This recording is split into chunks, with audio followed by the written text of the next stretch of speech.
स्वामी श्री हरदास जी रसिक हैं। कैसे रसिक हैं? हमारे व्रजमंडल में श्री चैतन्य महाप्रभु के कृपा पात्र षड गोस्वामी आए और उन षड गोस्वामियों में एक गोस्वामी श्री रघुनाथ दास गोस्वामी पाद, जो कि श्री राधा कुंड में भजन करते थे। बहुत सावधानी से सुनियो सब लोग, मेरी ओर देखो।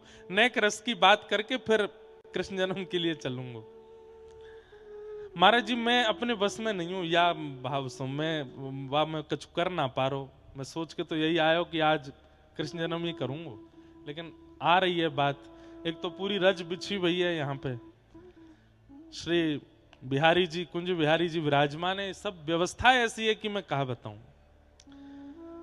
तो षड गोस्वामी पाद में से श्री रघुनाथ दास गोस्वामी जी एक बार गिरिराज जी के राधा कुंड में विराजते थे।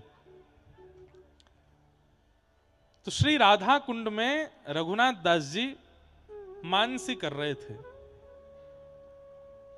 कल मैंने मानसी को अर्थ बताया। मानसी काय थे कहें, नेत्र बंद करके अपने हृदय कुंज में श्री प्रिया प्रियतम के नित्य विलास को अनुभव करनो, वही को मानसी कहें। तो श्री रघुनाथ दास गोस्वामी जी मानसी कर रहे थे और मानसी में उनका क्या अनुभव हो रहा था कि श्री ठाकुर जी अपने समस्त सखान के संग और श्री प्रिया जी अपनी समस्त सहेली सखीन के संग सूरज कुंड पे आए हैं और आज दोनों प्रिया प्रियतम को मिलन होएगो और वह मिलन में कहा चर्चा होएगी, कहा उत्सव होएगो, कैसो रास होएगो, वह को दर्शन को अवसर मुंह को प्राप्त होएगो।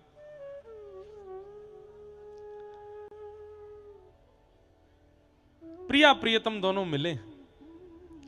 आहा, दोनों की रूप झांकी को देखकर के श्री रघुनाथ दास गोस्वामी जी के नेत्रन से अश्रु गिरने लगे।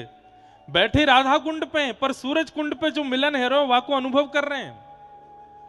और यहां से श्याम सुंदर पास आ रहे हैं, यहां से किशोरी जी समीप जा रही हैं। बस दोनों को मिलन है वे वारो है। मिलन के बाद कहां चर्चा होएगी, कहां बात होएगी, वो सुनवे के काजे श्री रघुनाथ दास जी के कान तरस रहे हैं।